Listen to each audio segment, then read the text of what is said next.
It's all about humanity. About humanity.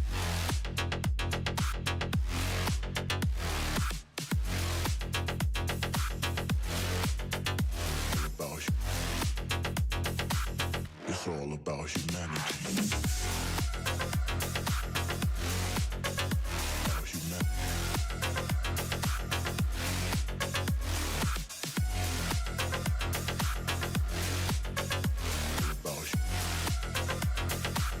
It's all about humanity.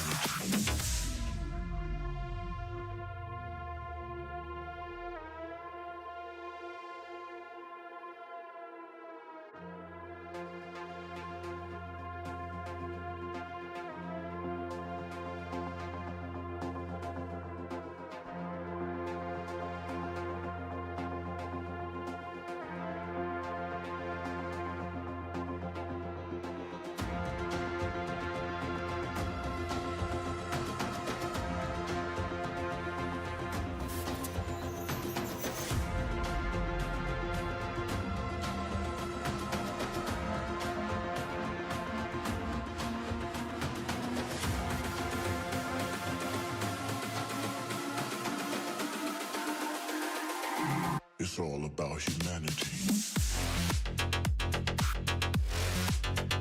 About humanity.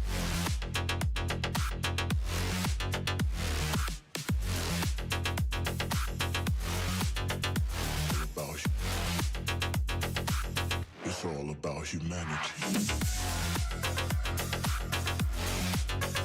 About humanity.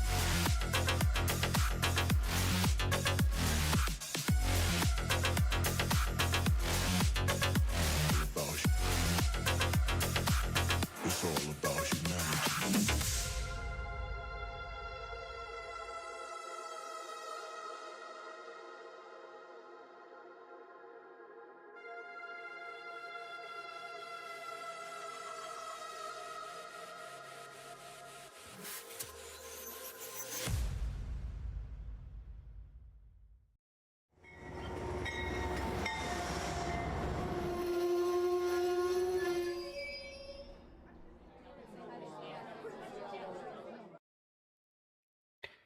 Hello, model citizens. Welcome to Humanity Junction tonight on Trains and Tech. It is another audience choice, so if you haven't voted yet, go, I guess it's over that way. Go click on the poll and check it out. I have not admitted to manipulating the polls. I admitted that I might influence the polls. I do have a strong feeling about what I want to do tonight.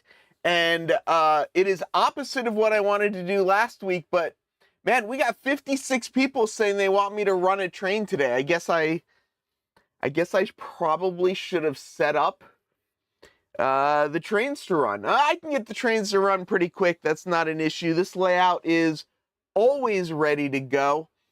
If I do, so here's the deal. If I run a train, I'm going to run Manhattanville, which is this back corner over here.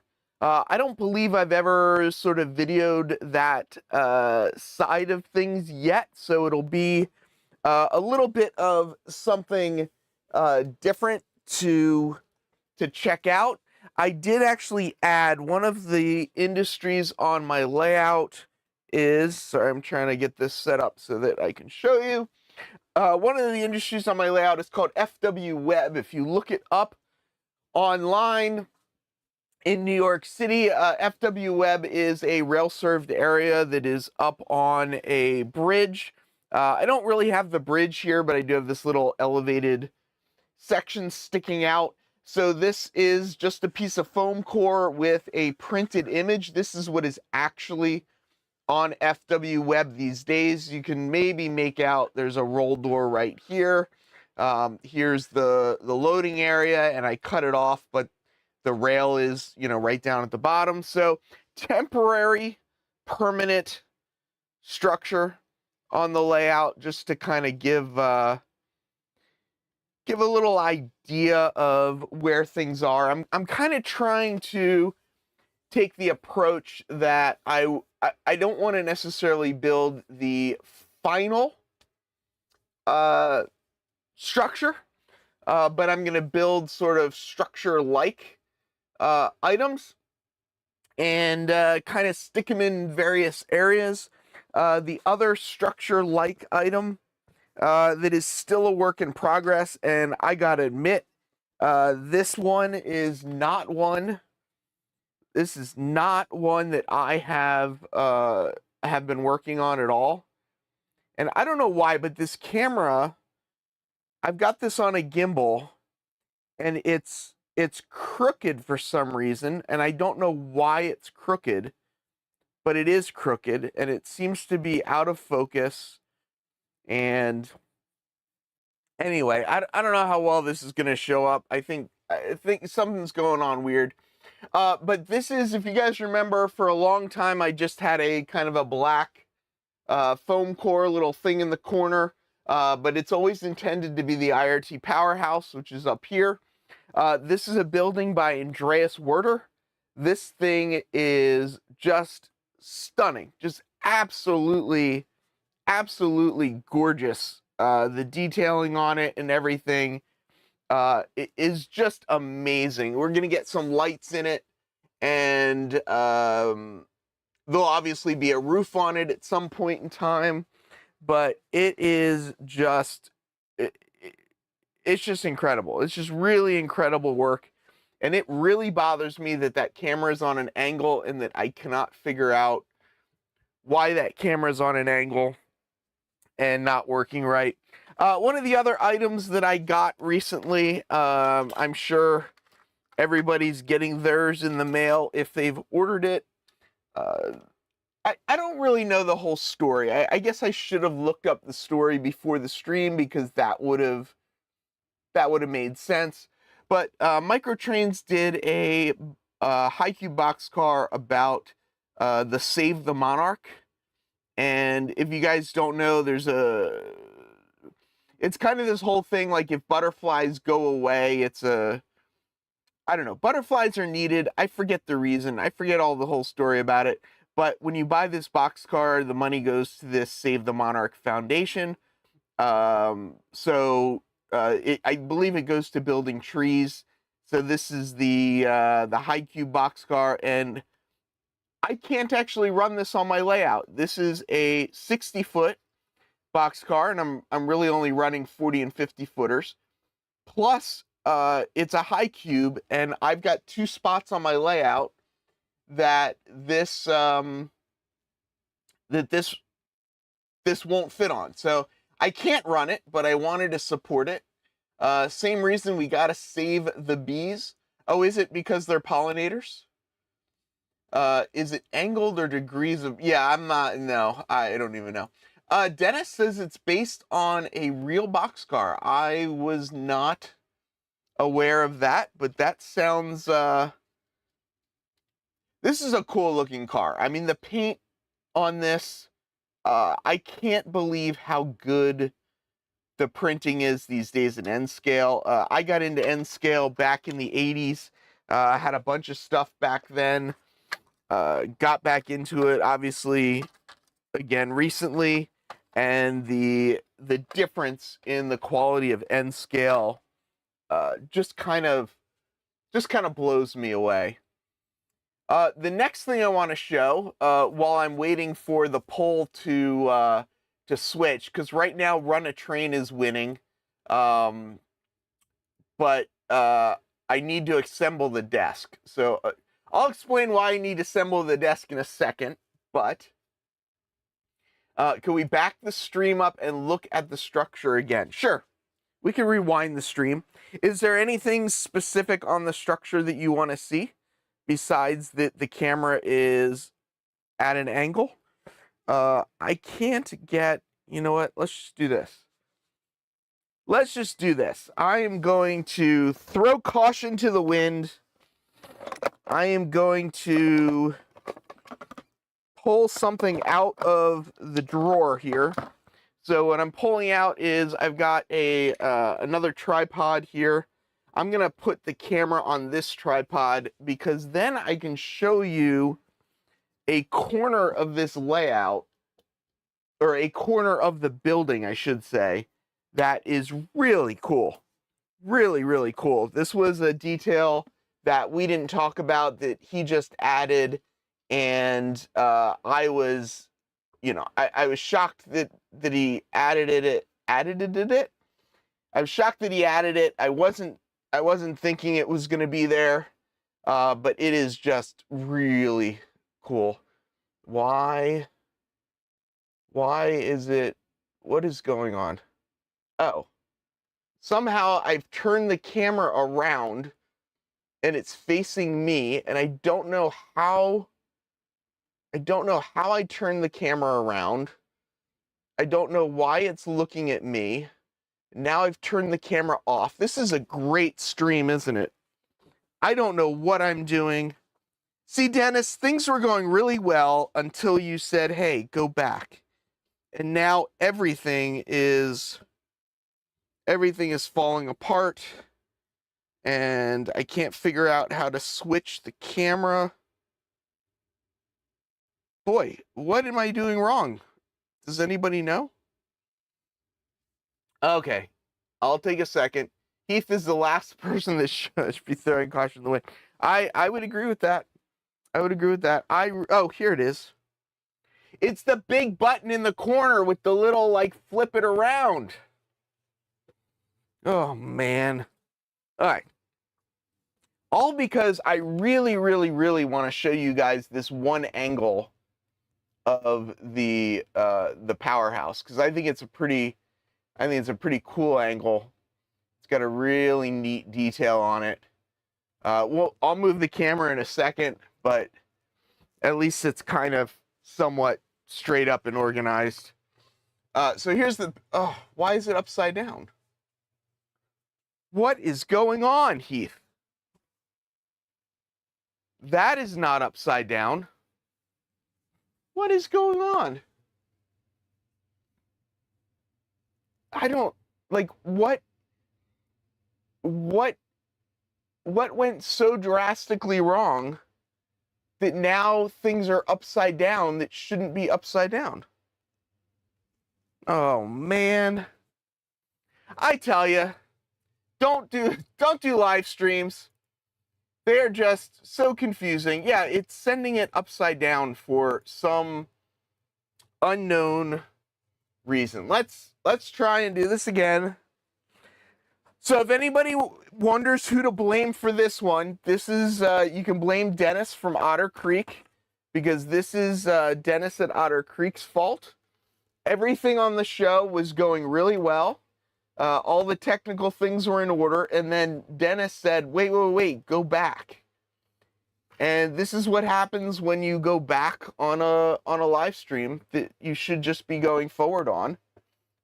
Things completely fall apart.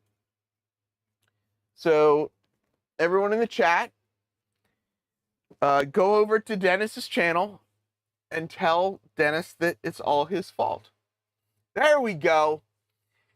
So this is the entrance of the, what is the IRT powerhouse, but I don't know, can you make out what is right over the door?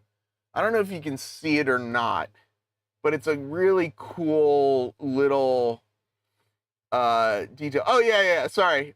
Yes, just to be clear, we're talking about Dennis from Otter Creek in Rio Grande. He's the one we're blaming for tonight, not Dennis number 2 and Scale Train Boy. But if you look at, there's a little badge right over where the cars enter, and it's just a nice little detail. Let's see if I can zoom in on it.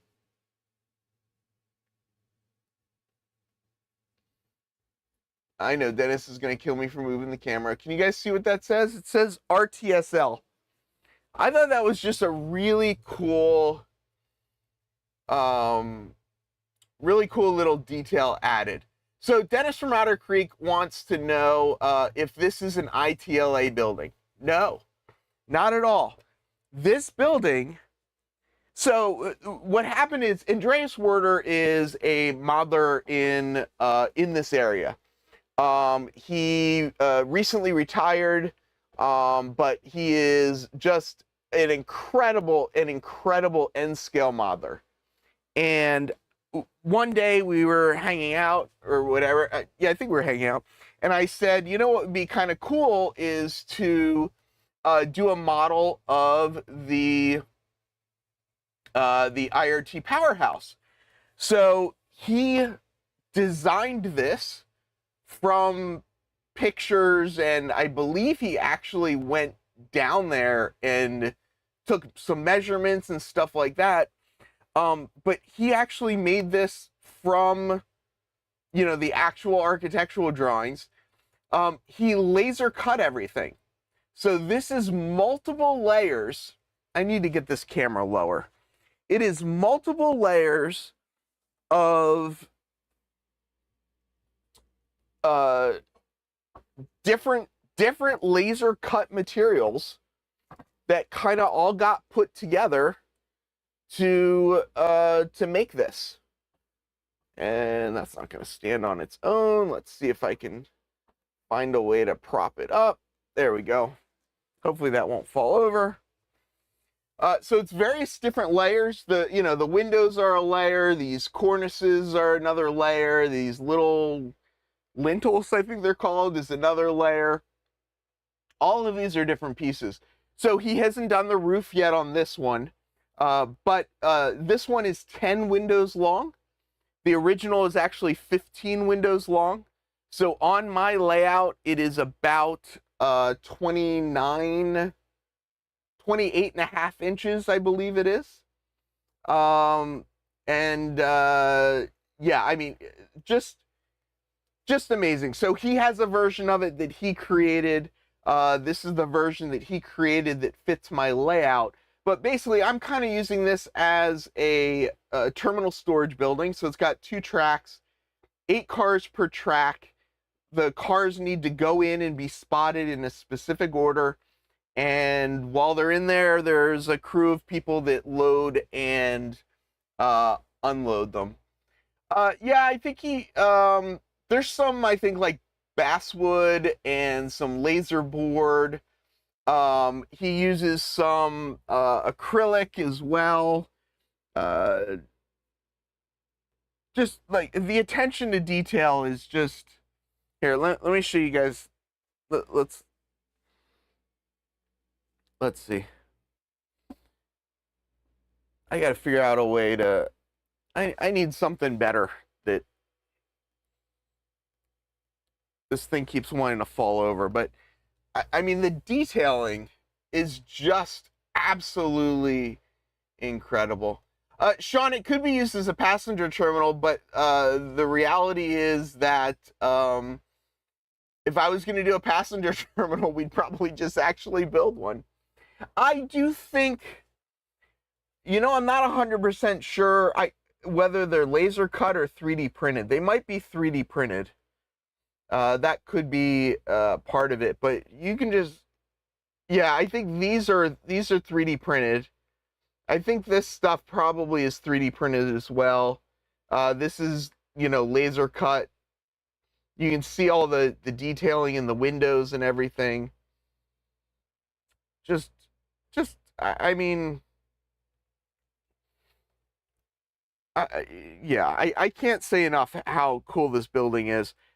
Just to show it as well, I do have a piece of plastic here on the end, just so that people that come, this is the doorway, people that come in and out of the doorway, there's a little piece of plastic here so they can't damage the end of it. Right above the door there, it says 1904. So yeah, I do actually have, if people are interested in operations, my next operating session is on March 10th. As of this moment, I only have 1 person. I need another 2 more to build it out. So if you want to come see a 1904 IRT powerhouse almost finished, come check it out. Come check it out. The other thing you'll get if you show up is I've gotten some new sticker designs. So this is one of the sticker designs here. These are all designed by Joey at Late Night Hobbies, who is an incredible graphic artist. He actually did the RT initial logo. He helped me design these. So I was at one point thinking of making them as challenge coins.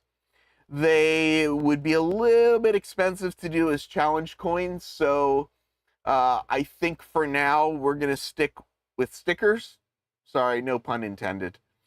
But this is one of them. This is another one of them. Without that gold dot. That gold dot is a part of the packaging. But this here in the center is obviously one of the RT box cars. But similar, Riverside transfer short line around the outside. And then there is one other sticker here. Now, what I'm trying to decide, so the point of the challenge coins was that if somebody came over and operated on my layout, they would get a challenge coin. So that is what these were originally being designed for. So the idea was that one of these two that I had just shown was going to be the one side of the coin, and then this was going to be the other side of the coin. Certified operating crew member, RT logo, and this is the inspiration for this layout, which is the 69th Street transfer bridge. So this sticker, this sticker is only going to be sent to people that come and operate on the layout. So if you've operated on the layout, you can get this sticker. If you haven't operated on the layout, you're not going to be able to get this sticker. What I'm debating, though, is whether I should be giving these stickers out or if these should only be for people that come and operate on the layout as well. So that's kind of the question or thought. Like, I'm not sure which I should do. Andy says, would you get a coin every time you come? And it's interesting that you say that, because at one point there was a thought that there would be a different sticker or coin or whatever for each position on the railroad. So there's 3 positions on the railroad, and the thought would be is if you did the North Yard Master, you would get one, the South Yard Master, you get another, the Short Line Engineer, you get another one. Probably not the way it's actually going to happen. But right now there's just one sticker. Yeah, and 5 stickers, get a free pizza. Definitely. How far is the drive from DC to your layout? So if you are in Washington, DC, I would not drive. I would get on the Amtrak. It's a 4-hour trip on the Amtrak. I have gone to Washington, D.C. for lunch and back, so there is no reason that you can't take the train up here, come visit me, and then take the train back. It's not, it's a very actually easy trip on Amtrak. I wouldn't take the Acela. You can take the Acela. You pay a lot of money for, I think, like an extra half hour or something like that, which is, I believe, how Dennis gets down to the 3.5 hours. But I think it's 4 hours on the regular Amtrak. How close am I to Penn Station? So if you go to Penn Station, there are 2 subways, one at either end of Penn Station. There's the train, the 123 on one side, and there's the ACE on the other side. I live 2 blocks from the 1 train, so basically get yourself to Penn Station. You get on the 1 train. It's a quick shot. It's a really quick shot up here to visit me. Taking the train to get here is by far the easiest way to get here, especially if you live in the middle of nowhere, Oklahoma. I would definitely don't drive, just take the train in. Even my dad, when my dad comes to visit, he'll drive to Secaucus or to some train station over in Jersey. Take the train in. It's just so much easier, and it costs less in the end, and all that kind of nonsense. It does not go through Harlem, but Harlem's awesome. Harlem is awesome to hang out in. Really cool area of the city. Yeah, with that be it, I had a friend asking about the Acela to DC, so that's my answer. Yeah. You can take the Acela. I don't think you gain a lot that half hour, except a much lighter wallet. Paul, 100%. Joey from Late Night has taken the train down from Syracuse, and then he'll go to the food court and he'll grab a sandwich for his wife and bring it back home. So, yeah, and then you don't have to park, right? You don't have to park. You can also, if I am not enough of a draw, if you come down to the city, I'm sure you can meet Andy Estep as well. He is a legend in New York City as well. And yeah, and this is so true. Real model railroads like riding the train. Andy and I ride the train everywhere we go around here, except for to Long Island. When we go to Long Island, I don't take the train. That's not true. I actually operate on a layout Friday nights, actually. Take the train out to Long Island, operate on a guy's layout, and come back. Todd, the answer is no. Heath is not a handsome man. There are no options. There are no train option near me, so it never occurs. Yeah, I mean, you live in the middle of nowhere, so that's, you know.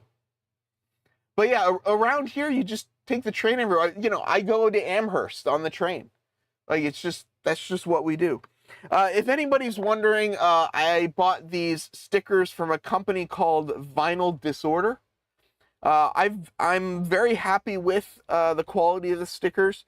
This company is in California, so they take a little bit longer to get to me. But yeah, this is the company Vinyl Disorder.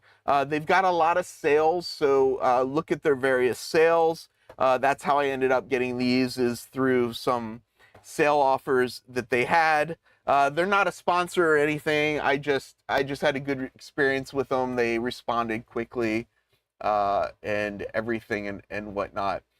Dennis says we may fly to DC in August. If you fly to DC and you have the time, and I get it, sounds like it's going to be a trip with Gail, but DC to New York is a pretty quick trip, and yeah, so that's the thing.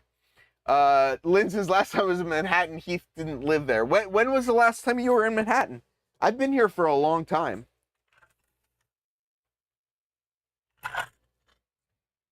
So it's looking like the poll is giving very different results than what we got last time. It's looking like it is saying that we are going to be running a train tonight. So that's why I'm starting to turn. Of course, this one's not coming on. Why are you not coming on? So I'm starting to turn some of these tablets on. Well, you left us on a cliffhanger last week. I did. So here's what's happening. Here is why, for people that don't know, here is why I want to put the standing desk together. The reason is that this is where I work. I work here during the day. You can't see from this angle, but let's see if I turn this around. Let's see if it's gonna, if it'll stay. Lean it up against something. Let's hope that's at the right angle. Yeah, so this is where I do my day job, right here. And if you notice, when I'm sitting here, my eye level is up here, but my monitors are way down here. So my keyboard tray is low. The monitors are really low. So I end up sitting here like slouched over, like working all day, and it's just not working out for me at all. So what I want to do is I want to take this monitor and the laptop, which is mounted on the wall back there, and I'm going to put together this standing desk, and this chair goes up nice and high, so I will be able to sit at a, or lean at a standing desk, or stand at a standing desk, or it does actually go up and down, so I'll be able to adjust the height on it a little bit. But yeah, so that's kind of where the plan is in all this, to get the standing desk going. But people don't want to see the standing desk. They don't care. They want to see me run trains. Can you tell us what you do for a living? I can. I work for an LED display manufacturer. We engineer, design everything here in the U.S. We're based out of Atlanta, and I'm a project manager for them. So I got hired back when they were doing a lot of work in this area, and I've stayed on with them doing some of their bigger projects around the U.S. So yeah, so project manager, look for risks, mitigate risks, try and make sure projects go off without a hitch. Derek, so here's the thing. So this, I actually switched to this recently. It's got some movement to it. It's nice because you can, you can sit on it, and it, you can kind of lean back against it. I don't like chairs. I've done the chair thing for a long time, and I find that this type of thing is much better. It enables me to kind of move around and get some movement, and not get stiff, and keeps me on my toes, as they say. Guess you could say it keeps me on my feet. We don't want to see you hurting myself. You do.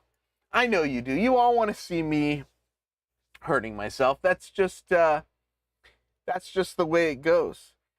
So here's what we're gonna switch today, because people want to see me switch stuff. I'm gonna switch Manhattanville, which is this area over here. During the last session, the cars that needed to get pulled got pulled out of the south side of Manhattanville. The cars on the north side of Manhattanville that have not gotten pulled are what need to get pulled out first. I do need to take a second, though, and I need to mount the camera back on the gimbal. And just because it annoys the heck out of me, I am going to take a second, and I am going to try and figure out why the camera is at an angle, because I don't know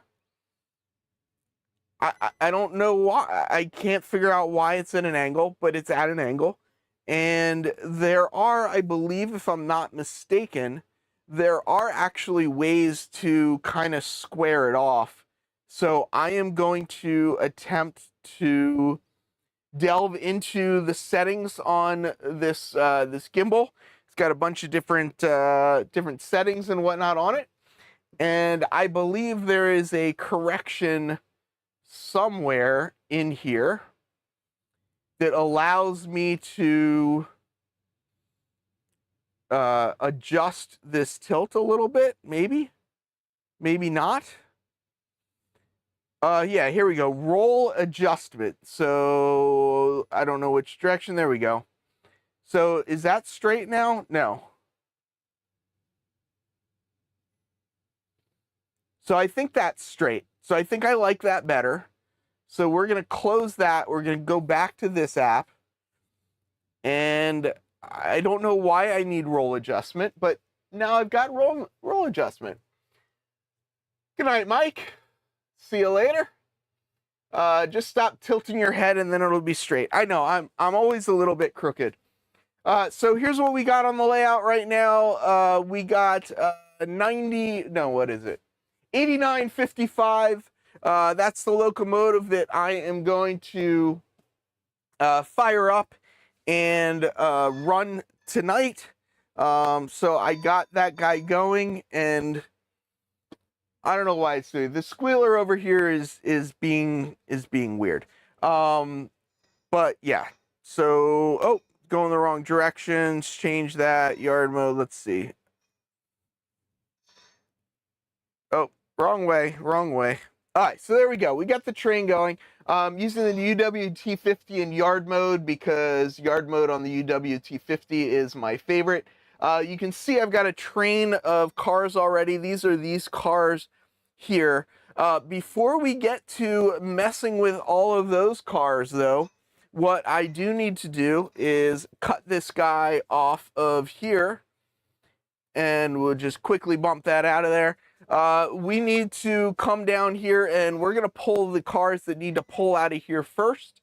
The reason we're going to do that is basically just to give us some working room, and I just realized I did not check any of the switches, which is probably a good idea because derailing and knocking everything on the ground, the first thing that I do, is probably not the best idea. So yes, I know the locomotive is out of the way, but we're coming back over here now as well. Dennis, how is it? What? Pull it out, Dennis. Pull it out. If you have any questions, just reach out and let me know. We'll get you hooked up. Get everything working smooth and buttery. Yeah, I do have the proto throttles. I still have to set them up. I still have to program them. Yeah, I know. Saving it for the weekend. I thought every day was the weekend with you. All right, so first thing we're going to do is we're going to look at the cards here. All of these cars need to go to, that's not true. First two cars need to go to Selkirk. The last car is a hold. It's holding in that same spot that it's at right now. So I am just going to hitch up to these two cars and grab those two cars. I'm looking at these as well. Looks like I'm only taking the back two cars. So this car is this front one here. So this car needs to stay. Somehow I need to grab those back two cars out of the way. So I'm actually going to do this a little differently, I think. How do I want to do this? What's the best way to do this? Yeah, we're going to do this a little differently. I'm going to come forward. I'm going to actually go onto that other track first. Yeah, that little back and forth move didn't save the railroad company any money, but you know, we'll see what it is. So what I'm going to do is I'm going to pick up this whole cut of cars. I'm going to take this entire cut of cars and I'm going to push it onto the other track. Hopefully, I will still have enough space where I can then take this one car and push it back onto that other, push it back onto the other track and then leave it there until I'm ready to bring in the new cars. All these cars in the back here, some of them are for FW Web, some of them are for the other side. I like kind of doing like all the trailing point stuff first and then do all of the facing point stuff. That way I'm only really doing one run around. I don't have to run around things multiple times. So kind of setting it up to do as few moves as possible. Of course, it never quite works out that way, and of course sometimes you can't get the uncouple to happen when you want to uncouple it. No, the roll adjustment on the camera was just that it was set up wrong, and I couldn't figure out how to fix it, and it was just bothering me. So I just had to fix it. So that's why. One of my latest YouTube videos, Heath needed a yard, like at the show. I wish I had a yard. And why did this stop going? This is the only area of the layout where the frogs are not powered. And every once in a while, they decide to give me problems. But this is, I think, the first time anybody's ever called me smart, so I appreciate that. Much, much, much appreciated. So I'm going to put this car back approximately where it goes, just so that I can kind of remember where that is, which is right about there. Of course, I went too far. So we'll leave that there. So now what I'll go back is I need to pull these 4 cars out, right? So I'm going to take these 2 cars here, and we're going to put this in front of those, because that's what we got right now, right? So we got 1 car here, we got 5 cars here. So we're just going to adjust the trackage and do that. It's not so much that the powered frogs can be a pain. It's that I have a different style of switch machine in this area because this area is all elevated. I have these low profile switch machines, and to be honest, I just haven't gotten to it. Things in general have been running really well, but if you stop on a frog like this, sometimes it doesn't start moving again. So the key is just don't stop on the frogs and you won't have those kind of issues. But I really prefer powered frogs. I find them that they work really well for my needs. So now I'm going to pick up this train of cars, derail this state of Maine car by accident. So now we're going to pull all these out, and I'm going to push these onto the yard lead with the intention that I will go back later and pick them up. So we'll pull all the way forward. Part of the way I designed this layout was so that all of the switching can be done in the area in which you are at the time.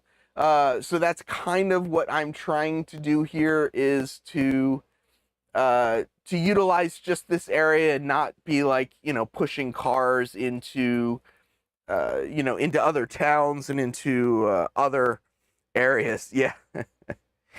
Of course. Yeah. I find powering the frogs are a really good thing to do.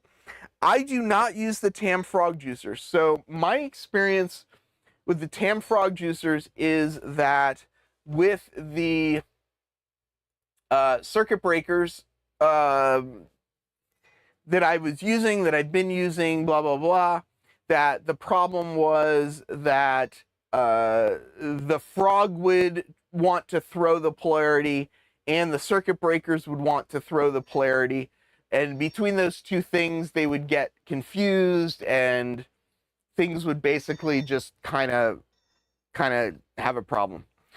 So here are the 4 cars that I'm going to leave on this track here. I'm going to take these cards, and I actually have a car card box for them over in this direction here. So I'm just going to drop them in that car card box and leave them back that way. Oh, that's a good point. Yeah, using juicers for reversing sections is a good idea. So how do I power the frogs then?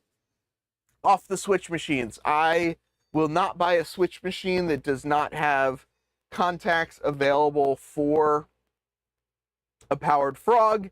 I want the control over the frogs. So I have DCC Concepts, Cobalt, the digital IPs for the majority of the layout. It's just this area where I'm dealing with these lower profile ones that I'm using the MTB MP4s, and I just have them wired, not 4s, MP5s I have.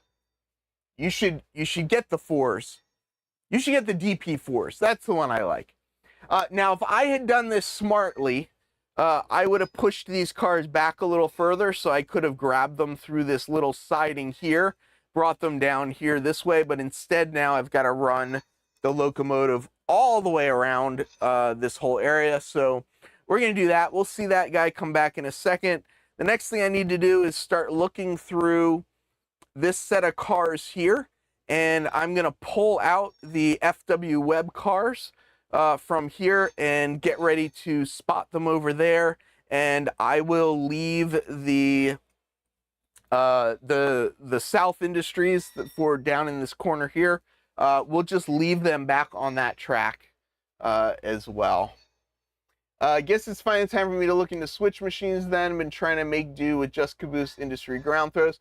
Caboose Industry ground throws, they have a electric version. They have a version with 3 legs on it, and by using those 3 legs, you can power your frogs. So that is an option still to use the Caboose Industry ground throws. The reason I'm not using the Caboose Industry ground throws is when I designed this layout, part of what I wanted to implement is a lot of the technology that you see. Like I've been using this touchscreen, which is right here, to throw all of my switches, and I've got a touchscreen for every area, and that's what I use to throw my switches. So at the club, we throw Power Frog through internal contacts of the tortoise. Yep. Very similar to how the cobalts work, similar to how the tortoise and the hare. So we're gonna push down here a little bit.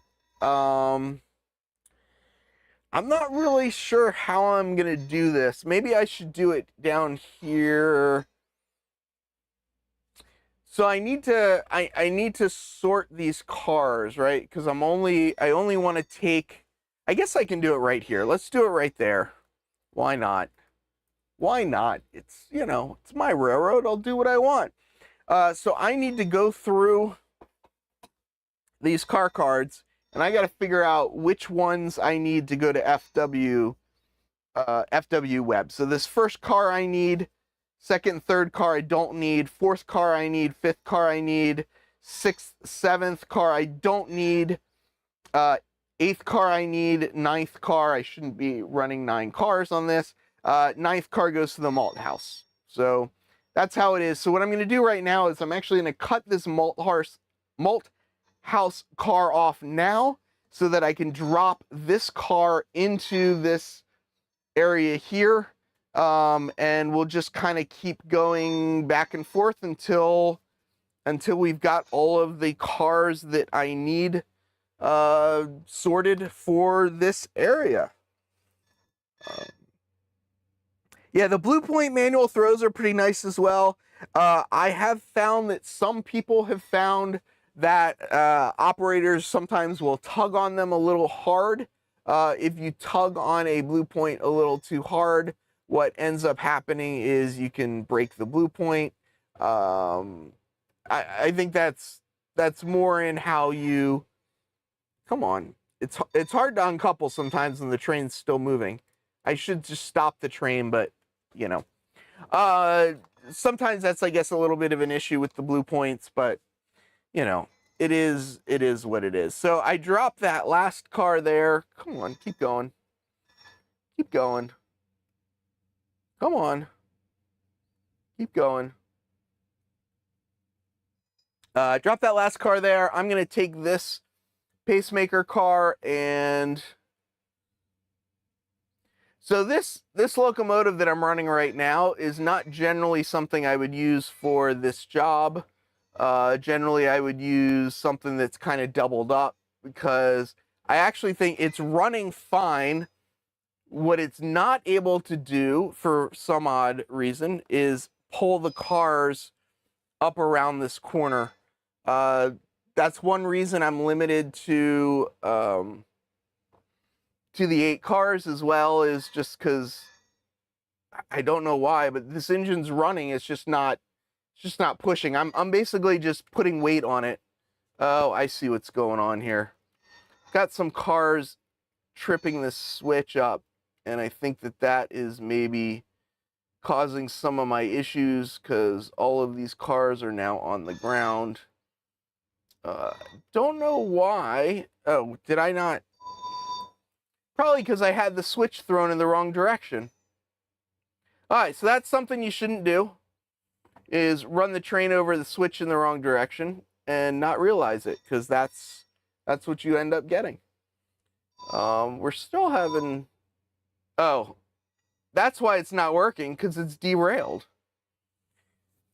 My life story. Yeah, I know, it turned out thrown in the wrong direction. I know. Oh, now it's going too fast. Now we're going to crash.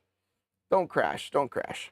All right, so now what I'm going to do is I'm going to take this. Nope, this car is still there. I'm going to take this car and I'm going to dump it here with the rest of these. So we're going to disconnect this here, if I can see. And we're going to get this out of here, and then I'm going to drop the Great Northern and the Alderney Dairy. No, drop just the Great Northern. Oh, here we go. We're going to drop the Clover Bloom and the Great Northern with this New York Central, and then this this guy here, Alderney Dairy, we're going to put on this track and get that going. So just moving this out of the way. I guess too, I could like tilt this down a little bit, right? Because like there's absolutely nothing on that sky for you to see, and it might be a little more interesting to actually see the buttons and what I've got going on down here. I'm surprised Seath doesn't have small lights on the turnouts to indicate the direction of the throw. I actually do. They're actually in between the rails, so you can't see them. It was a good idea at one point in time. I thought it was going to be a really good idea. Turned out to not be as great of an idea as initially planned. So I don't really use them. They're all there.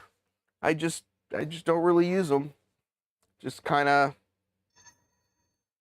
another project with hours and hours of work that I just, yeah, it just happens. I use smells with extensions, so I'm not cluttered under the layout.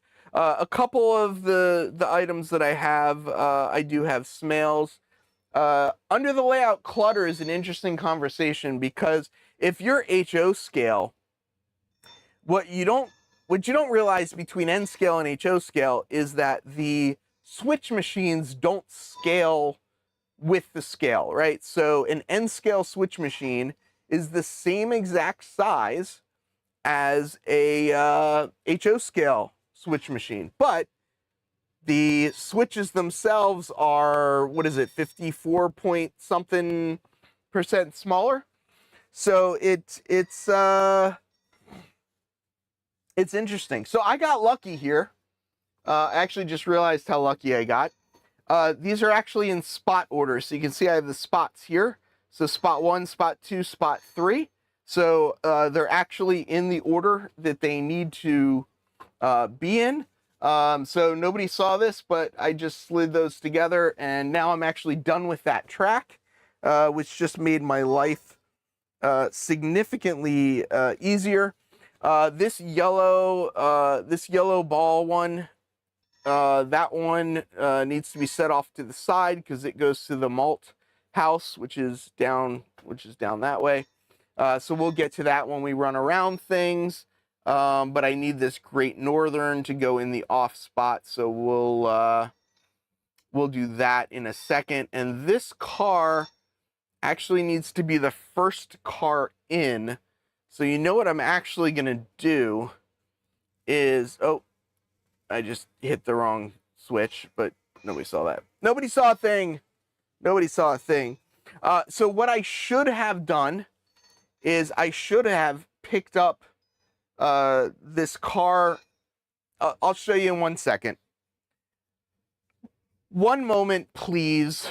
Is this, can I make, oh, we can make this a little wider. So now you can see all of it. That probably helps. So what I want to do is, this car is spot 1. This car is spot 2. This car is spot 3. So what I'm gonna do is I'm gonna put this car on this backtrack here, or this backtrack here.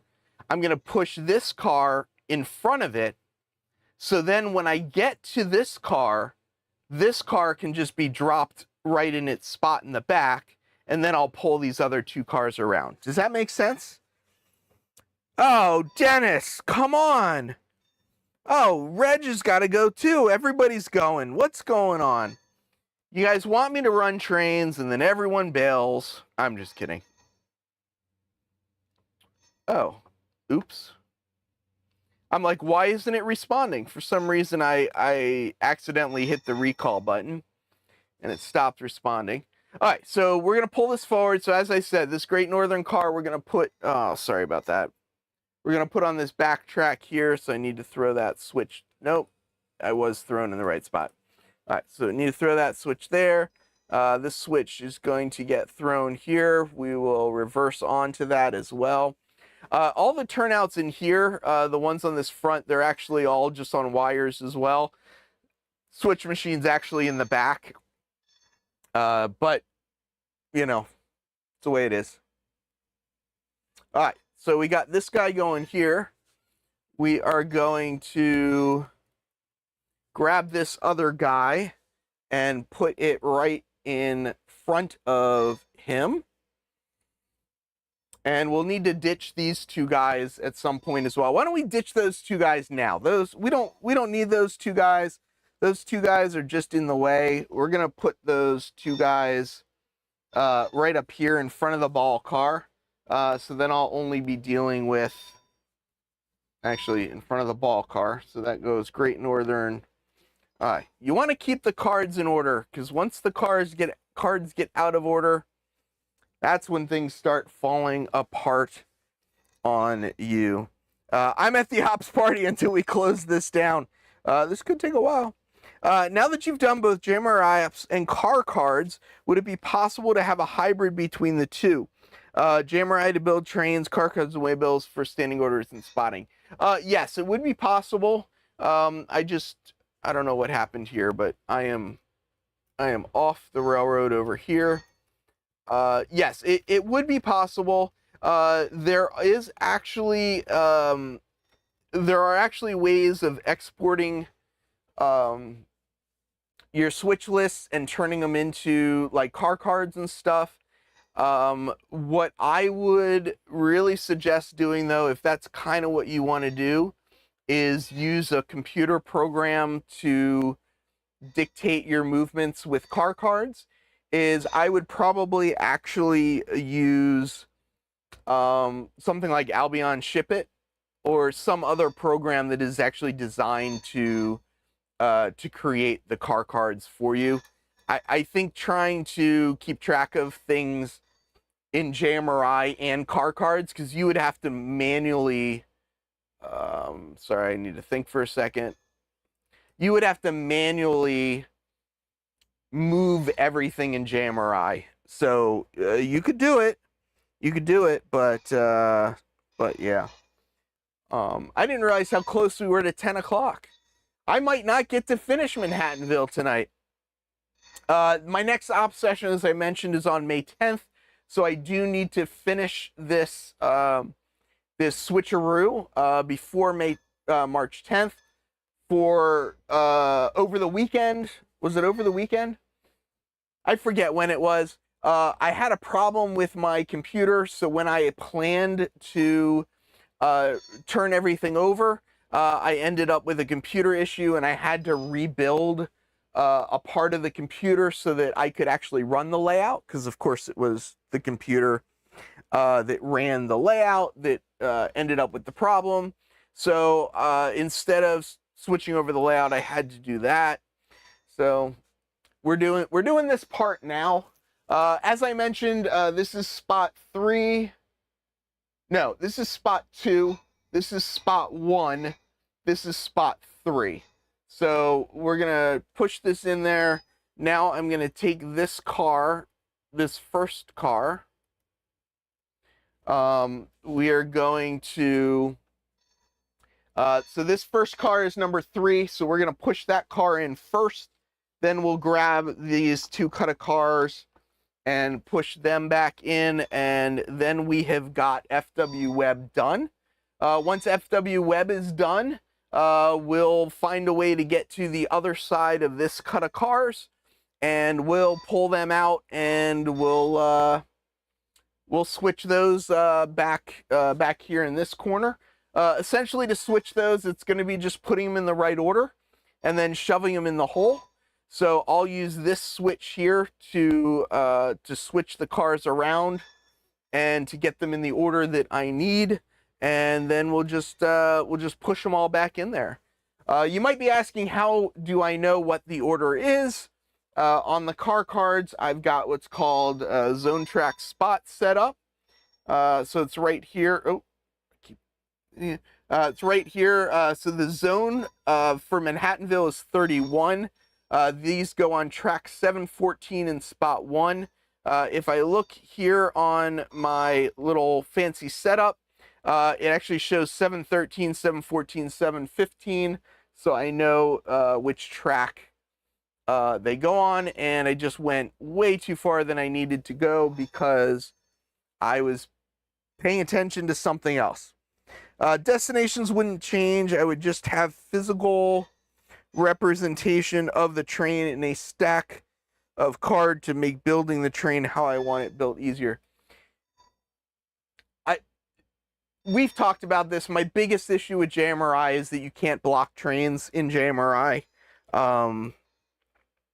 So if you do physically block the train, you'll be dealing with a switch list where everything is out of order.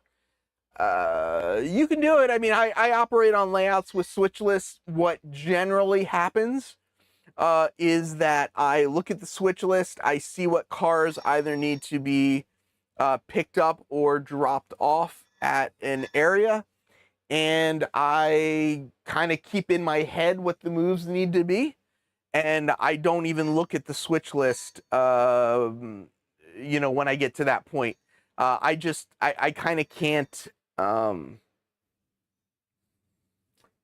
when the switch list is out of order, like, to keep kind of going back to it doesn't end up helping me, and it just makes me more confused. So yeah, that's me though. I mean, I'm a bit of an odd person. It's just kind of, a lot of people love switch lists. So I know I'm probably odd man out. I think part of that too is just that this area, there's a lot of operators that use car cards and waybills, so I'm just used to it. Right is neither here here. That's your card, but yeah, what you can also do is just take some. The micromark stuff is cheap. Just go buy some of the micromark stuff. Micromark is always having sales. If you're an NMRA member, you always get 15% off. You can just buy some of their stuff and just handwrite some things, and just by handwriting them, you can try it out. All right, so what I'm doing here is I need to get on the other side of this train.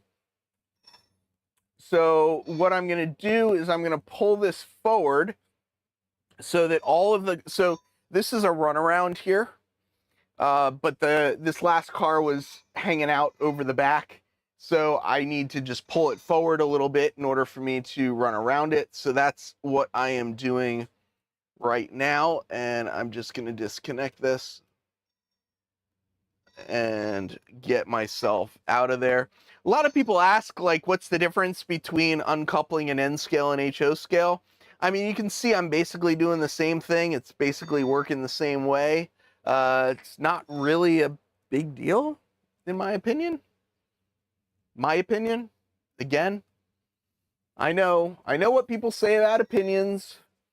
I know. I get it. But yeah. I did switch this on the old layout. Now it's just done with a rotating system, incoming to the rear. Yep. A lot of times, though, you want to switch off the back of the train.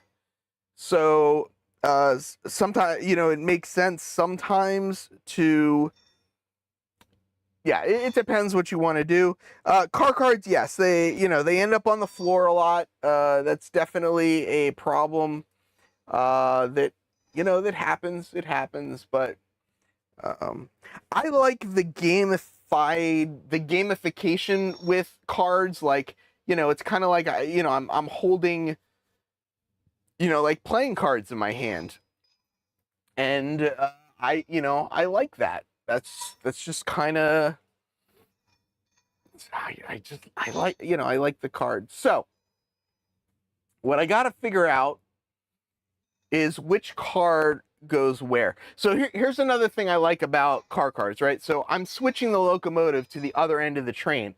So now instead of this being the car against the locomotive, this is now the car against the locomotive. So on a switch list, that order wouldn't change, right?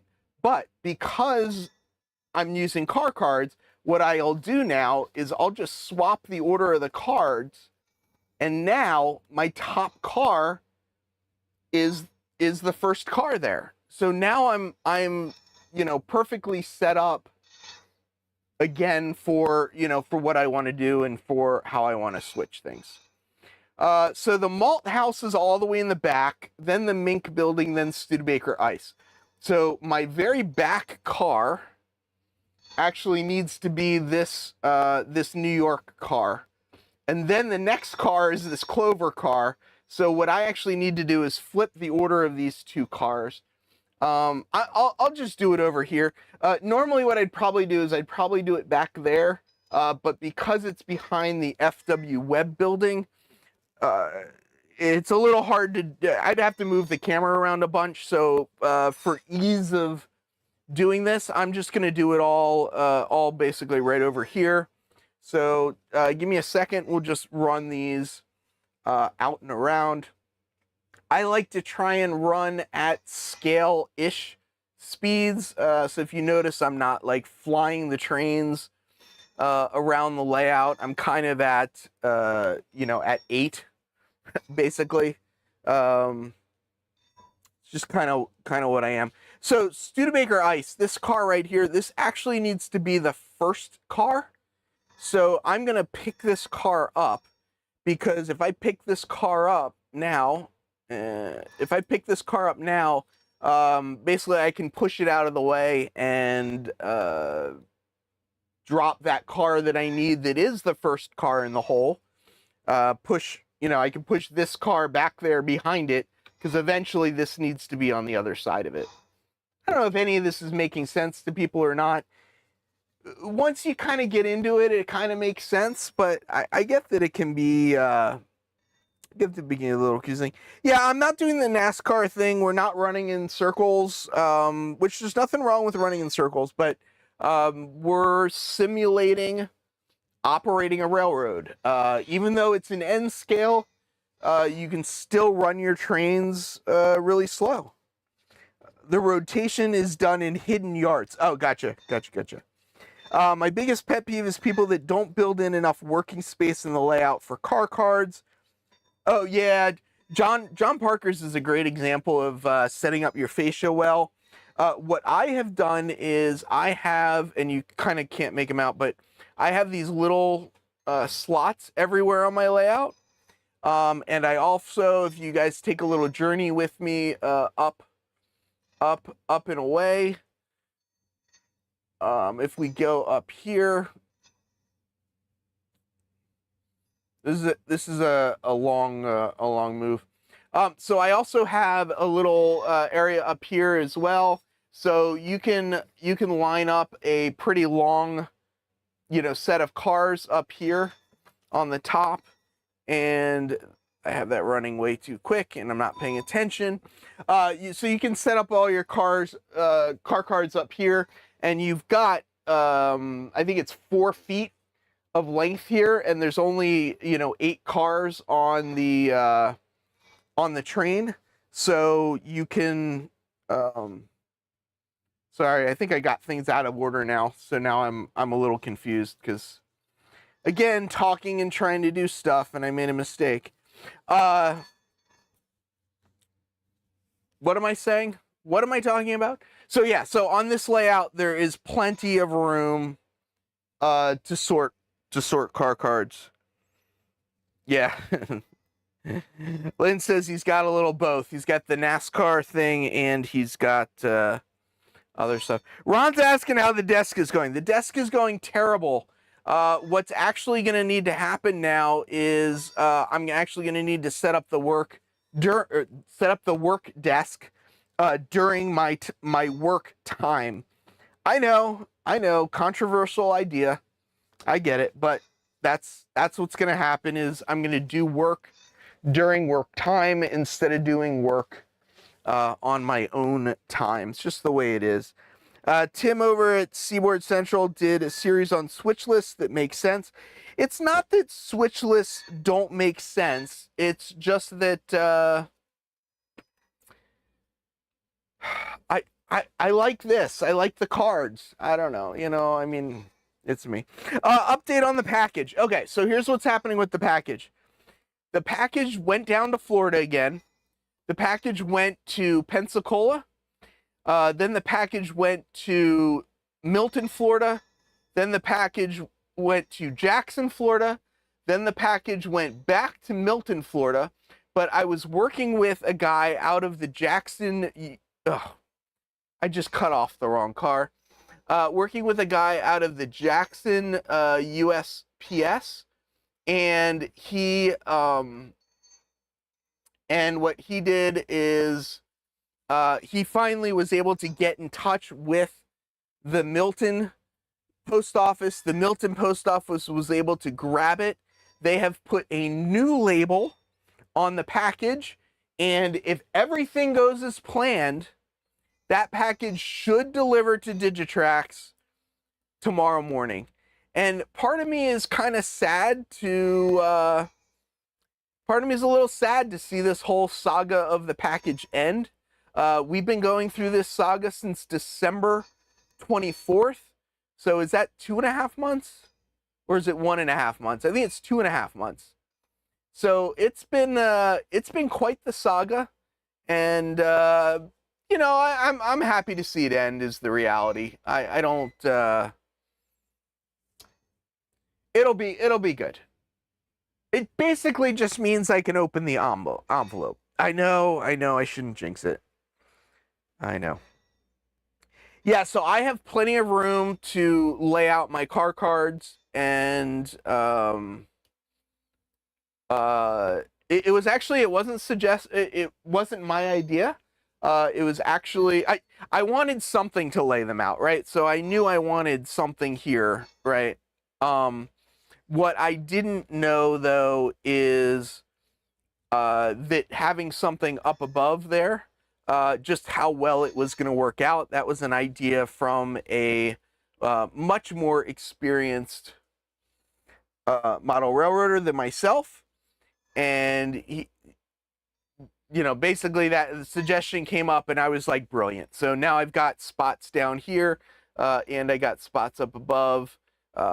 If he's still here, Andy Estep or even Dennis, Dennis number 2, you know, yeah. I hope that tomorrow, I hope that tomorrow it's going to work out. I don't know. Like, I'm kind of tired. I don't know. Okay, so malt goes in here. This is number 2 malt. So, oh, I got to throw the switch. Don't forget when you're switching that you actually have to throw the switches. If you don't throw the switches, apparently the switches will not throw on their own. So the next car that I need is this ball house car right here. So we will, after we get this, we'll go and grab the ball house car and do that. Yeah, I know. It's like, you know, you do those little things and you kind of go, oh, that was like so silly.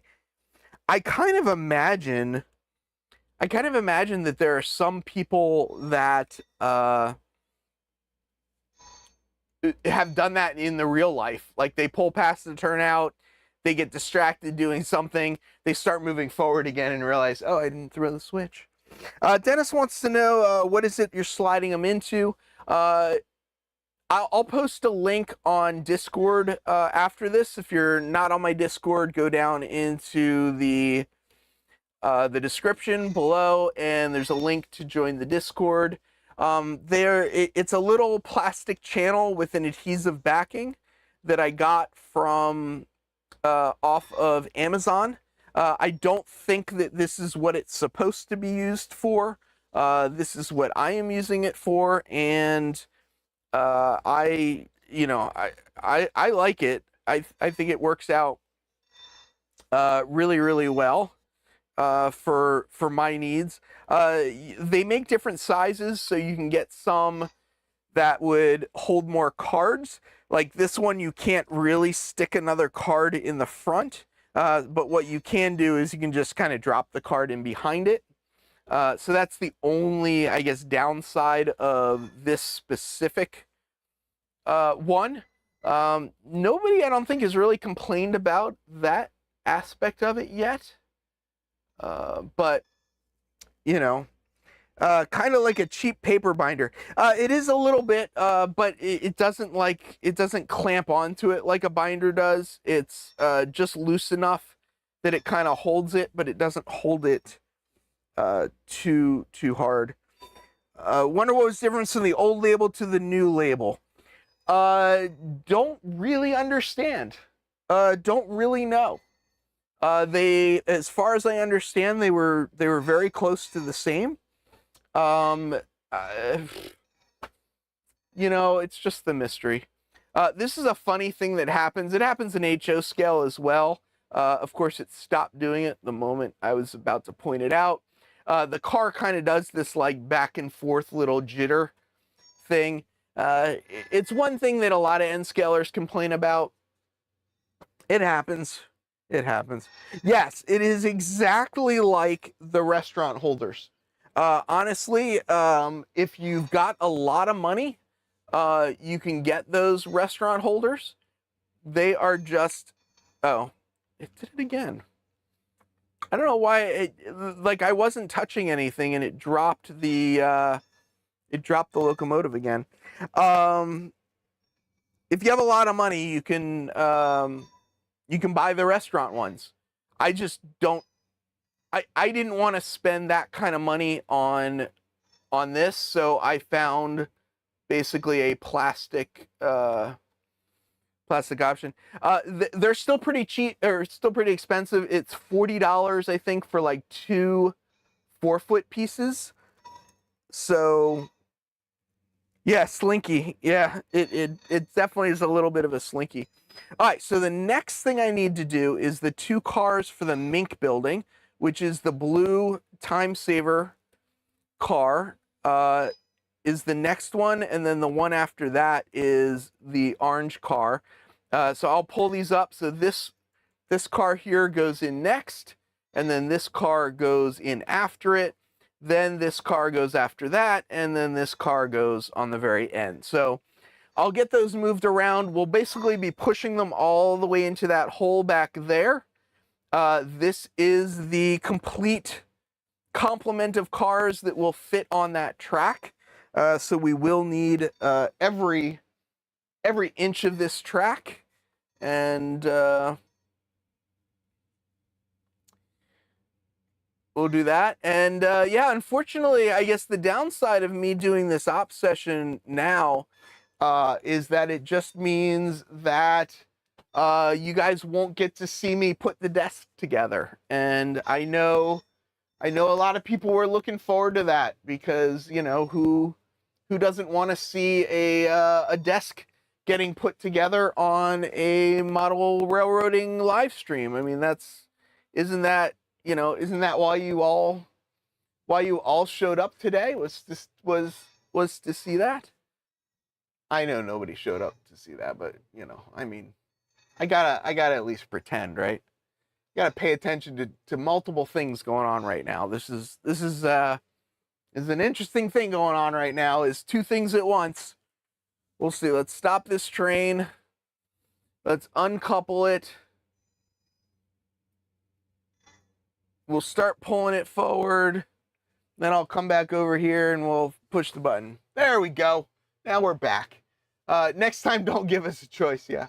Still time to put the desk together. It's 10:20 right now. Usually take the dog out at 10 o'clock, so I'll probably need to get to that. Adam does say that I could record it and show all the screw ups. I could.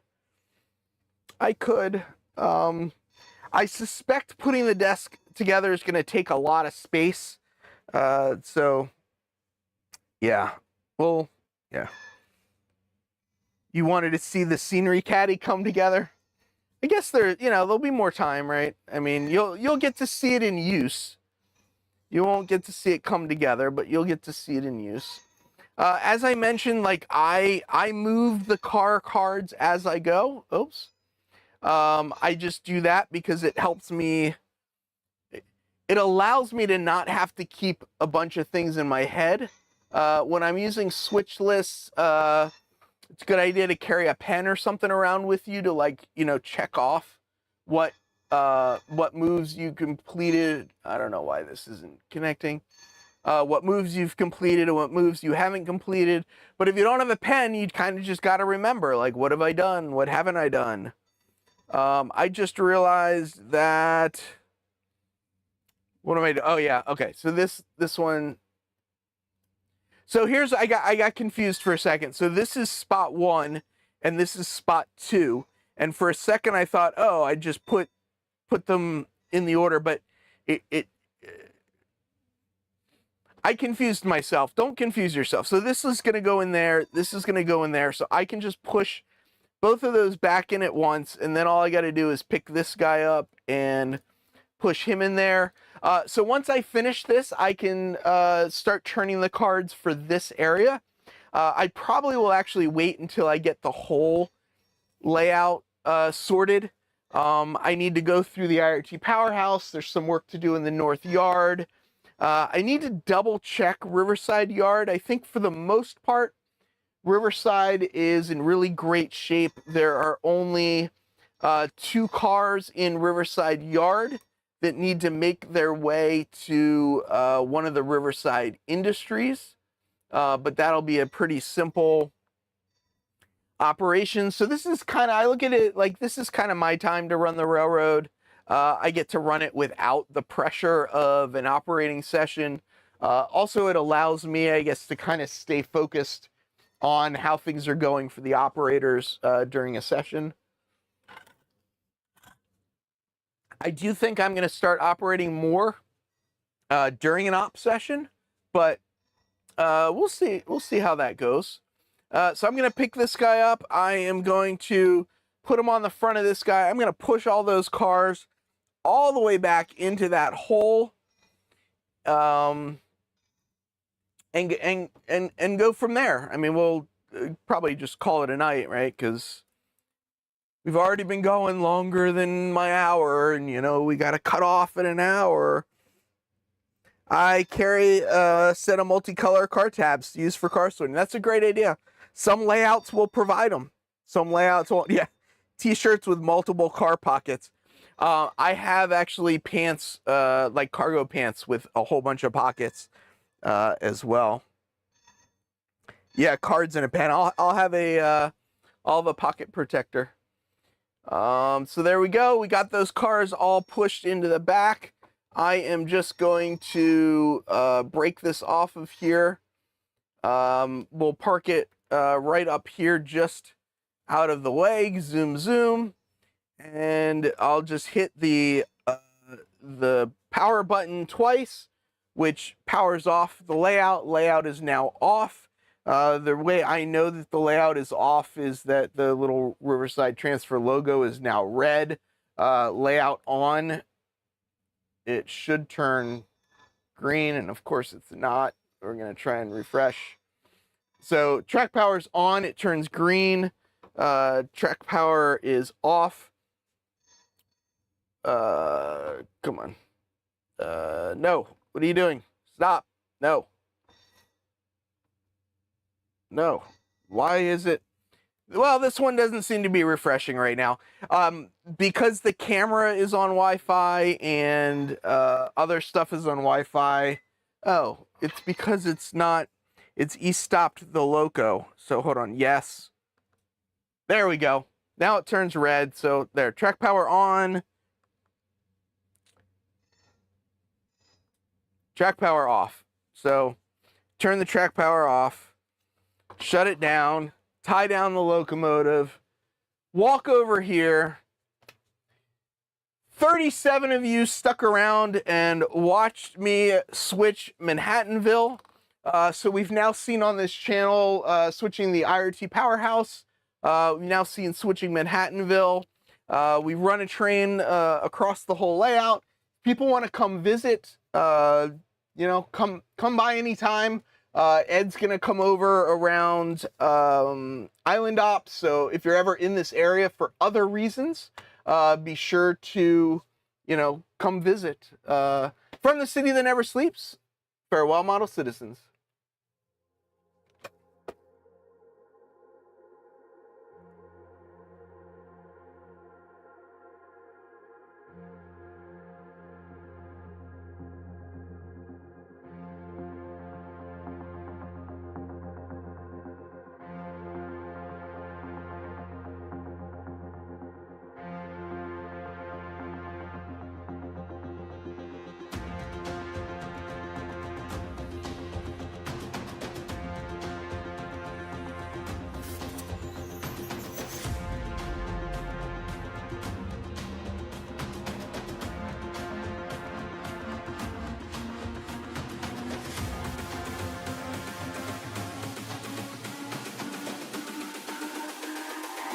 It's all about humanity.